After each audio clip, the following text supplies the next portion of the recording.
Good morning students. आज हम पढ़ेंगे electrolyte concentration cell without transference. इससे जस्ट पहले हमने पढ़ा था electrode concentration cells without transference. अब पढ़ेंगे हम electrolyte concentration cells without transference. तो इसमें क्या होगा, लास्ट वाले में हमने जो पढ़ा था उसमें एक ही बिकर में दो हाइड्रोजन इलेक्ट्रोड लगा ली थी। अब हम क्या करेंगे कि दो अलग अलग बिकर लेंगे, ठीक है, और दोनों में यहाँ पे अलग अलग इलेक्ट्रोड ले लेंगे, दोनों में हाइड्रोजन इलेक्ट्रोड ले ली और उसको किससे कनेक्ट कर देंगे, सोल्ट ब्रिज से, और ऊपर इलेक्ट्रॉन, यहाँ से इलेक्ट्रॉन ट्रांसफर होंगे, ठीक है। तो जैसे लास्ट लेक्चर में किया था हमने, सिंपली वैसे ही करना है। लेफ्ट हैंड साइड की ऑक्सीडेशन रिएक्शन लिखनी है, राइट हैंड साइड की रिडक्शन रिएक्शन लिखनी है, दोनों को जोड़ेंगे एक इक्वेशन आएगी। उसके बाद हमने ईएमएफ ऑफ द सेल निकालें। ईएमएफ ऑफ द सेल कैसे निकालेंगे, नर्नस्ट इक्वेशन लिखेंगे, लेफ्ट हैंड साइड की नर्नस्ट इक्वेशन लिखेंगे, फिर राइट हैंड साइड की नर्नस्ट इक्वेशन लिखेंगे, तो और लास्ट में ई सेल निकाल लेंगे। ई सेल क्या आएगा, E2 माइनस E1, ई राइट माइनस ई लेफ्ट, तो उससे हमारा ई सेल की वैल्यू आ जाएगी, ठीक है। तो सिंपली हमने ये दो इलेक्ट्रोड ले ली, अलग अलग बीकर में साल्ट ब्रिज से कनेक्ट कर दिया और ये यहाँ से इलेक्ट्रॉन ट्रांसफर हो रहे हैं, ठीक है। तो सबसे पहले इसको रिप्रेजेंट कैसे करेंगे, H2, और यहाँ पे एक बात ध्यान रखना, उसमें हमने क्या किया था, उस वाली सेल में जो इलेक्ट्रोड सेल थी विदाउट ट्रांसफेरेंस में, उसमें हमने प्रेशर को डिफरेंट रखा था। यहाँ पे हम प्रेशर सेम रखेंगे, बट जो आपकी एक्टिविटीज होगी, H पॉजिटिव की एक्टिविटीज डिफरेंट होगी बस, ठीक है। जो ये सॉल्यूशन है ना, HCl का लोगे या फिर H2SO4 का, जिसका भी लेना है ले लो, उनकी एक्टिविटीज डिफरेंट होगी। केवल इसकी एक्टिविटी A1 है और इसकी एक्टिविटी A2 है, उसमें प्रेशर डिफरेंट था, इसमें एक्टिविटी डिफरेंस है, ध्यान रखना इस बात का। तो इसको रिप्रेजेंट कैसे करेंगे, H2 1 atm, प्रेशर तो सेम है जितना आप लेना चाहो, H2 H पॉजिटिव A1, ठीक है। फिर salt bridge H positive A2, इसकी activity A2, then slash H2 1 atm। ये मैं पहले सिखा चुका हूँ बहुत पहले लेक्चर में कि सेल्स को कैसे रिप्रेजेंट किया जाता है, तो वो वाला लेक्चर देख लीजिए यदि किसी को इनमें प्रॉब्लम हो रही हो, ठीक है। इसके बाद हम क्या करेंगे, सिंपली लेफ्ट हैंड साइड की ऑक्सीडेशन रिएक्शन लिखेंगे। ऑक्सीडेशन लेफ्ट हैंड साइड में होता है, तो सिंपली वही हाफ H2 किस में कन्वर्ट होगा, H पॉजिटिव, उसकी एक्टिविटी A1, इलेक्ट्रॉन लूज कर देगा, तो N की वैल्यू क्या आ गई 1, क्योंकि इलेक्ट्रॉन ट्रांसफर क्या हो रहा है, केवल 1। इसके बाद रिडक्शन की रिएक्शन लिख देंगे, तो H पॉजिटिव एक्टिविटी A2, एक इलेक्ट्रॉन लेके हाफ H2 बना देगा, और प्रेशर तो 1 atm ही है, ठीक है।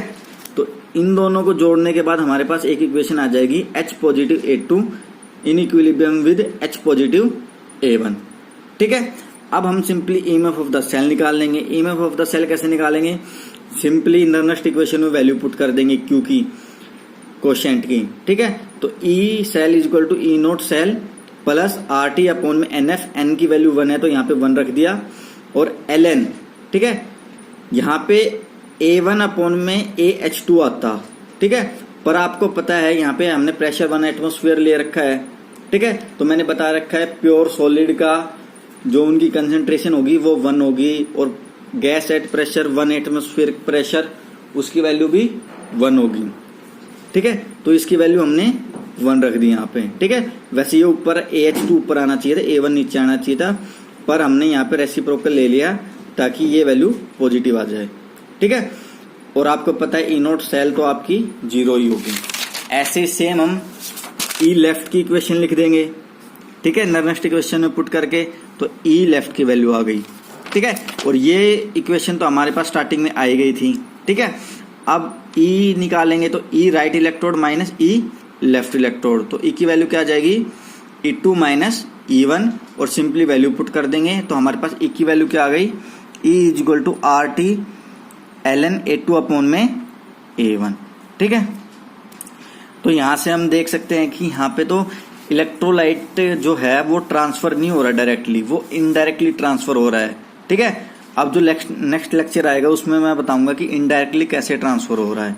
बस आपको ये आना चाहिए कि भाई राइट हैंड साइड की इक्वेशन कैसे लिखेंगे, लेफ्ट हैंड साइड की इक्वेशन कैसे लिखेंगे, फिर E निकालेंगे E2 माइनस E1, या फिर E right electrode minus E left electrode, तो हमारे पास EMF की वैल्यू ये आ जाएगी। सेम यदि ऐसे ही हमने जो जिंक अमलगम की लिया था एग्जाम्पल, जो इलेक्ट्रोड वाला था उसमें हमने एक ही बिकर में लगा दिया था, अब सेम इसमें अलग अलग बिकर में लगा देंगे, ठीक है, ये जिंक अमलगम वाला है, तो ये भी सेम वैसे ही है। ठीक है, तो इसके लिए भी जो ईएमएफ की वैल्यू आएगी वो भी यही आएगी, RT अपॉन में 2F ln A2 अपॉन में A1। यहाँ पे 2 क्यों आया, क्योंकि यहाँ पे जो Zn वाला था इसमें इलेक्ट्रॉन का ट्रांसफर कितना हो रहा था, n इक्वल टू 2 वैल्यू आई थी। ठीक है, देखो Zn2 पॉजिटिव है, ये 2 इलेक्ट्रॉन लूज करेगा, तो n की वैल्यू क्या आएगी 2। ठीक है, तो इसलिए 1/2 आ गया, क्योंकि यहाँ पे इसकी पावर हाफ आती और हाफ आगे आके 1/2 हो गया। ठीक है, ये बात ध्यान रखना। अब यहाँ पे जो आपकी एक्टिविटीज है उसको आप एक्टिविटी कोफिशिएंट में भी लिख सकते हो। ठीक है, और मोलरिटी की टर्म में लिख सकते हो। तो आपको पता है एक्टिविटी का फॉर्मूला क्या होता है, मोलरिटी का स्क्वायर इंटू एक्टिविटी कोफिशिएंट का स्क्वायर, और A2 की वैल्यू भी ये आएगी। ठीक है, तो सिंपली यहाँ पे A2 अपॉन में A1 की वैल्यू रख देंगे, तो हमारे पास लास्ट, और यहाँ पे क्या करेंगे, पूरे स्क्वायर को कॉमन ले लेंगे और स्क्वायर को बाहर निकाल के 2 से 2 कट जाएगा। ठीक है, तो हमारे पास वैल्यू ये आ जाएगी। n की वैल्यू 2 है इस इक्वेशन में, तो 2 से 2 कट जाएगा। पर यहाँ पे इन्होंने जर्नल फॉर्मूला दिया है कि मान लो Zn नहीं हो, कोई और हो। ठीक है, तो यहाँ पे इन्होंने सिंपली n लिख दिया। तो आपके पास जो एक्सप्रेशन है वो ये आ जाएगा, E equal to 2RT upon में NF ln M2 gamma 2 upon में M1 गामा 1।